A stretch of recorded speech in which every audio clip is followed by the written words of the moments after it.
The street was closed. The police tape, a flimsy barrier against the night, fluttered in the wind, but it was ignored by everyone who mattered.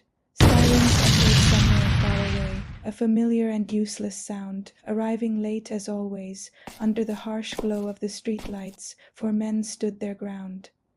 They were kitted out in body armor, cradling automatic rifles, exuding a confidence born from superior firepower. They were waiting. Then she stepped into the light. The woman was a stark contrast to the scene.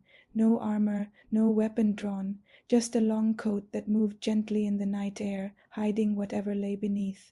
One of the armed men let out a short, mocking laugh. "Are you lost?" he asked, his voice dripping with condescension. She didn't grant him an answer. Her silence was more powerful than any retort. Behind her, footsteps began to approach. They were slow, measured, and deliberate.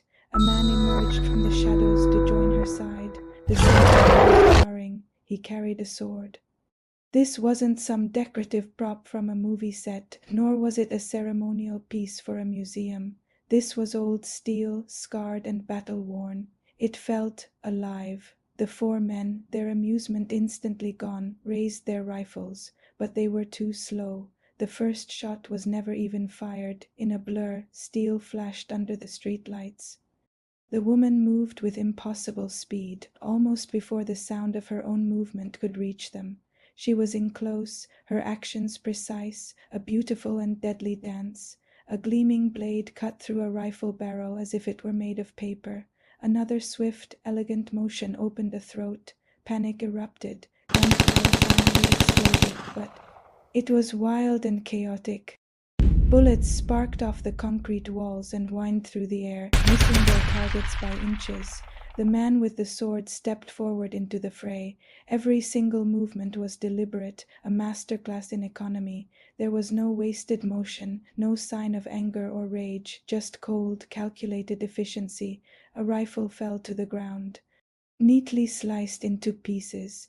A body followed it moments later. And then, just as suddenly as it started, the street went quiet again. Two of the original four men were still standing. They stared wide-eyed at their fallen comrades and the two figures who had dismantled them so easily. Their training, their equipment, their confidence, all of it evaporated in an instant. They turned and ran. It was a bad decision. The woman threw her long coat aside, revealing her own blade. It was shorter, lighter, designed for speed. Now they moved together, a seamless unit of destruction. They didn't speak. They didn't even look at each other. They didn't need to. They were two halves of the same deadly force.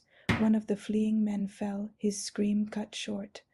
The other one never even got the chance to make a sound. When it was over, the street was still once more, littered with the aftermath. The sirens were getting closer now, their wails growing louder and more insistent. The woman calmly wiped her blade clean on a piece of cloth. Her hands were perfectly steady. The man looked at her, and for just a moment the world outside their small circle, the sirens, the city, the night, it all felt far away.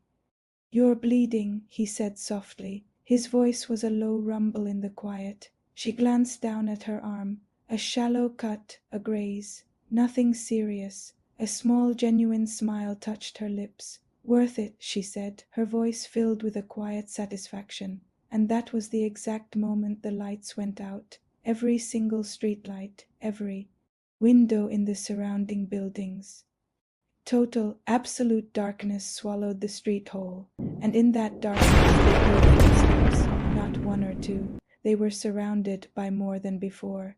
The man tightened his grip on the hilt of his sword, the familiar weight a small comfort. The woman stepped closer to him until they stood back to back, a small island in a sea of unseen threats. She leaned her head against his shoulder for a brief second, a gesture of trust and shared destiny. "Again?" she asked, her voice a low whisper, almost a challenge. He smiled, a fleeting expression hidden by the darkness. Then the darkness moved, and the dance began anew. Thank you for watching. If you enjoyed this story, don't forget to like, subscribe, and hit that notification bell for more content like this. We'll see you in the next one.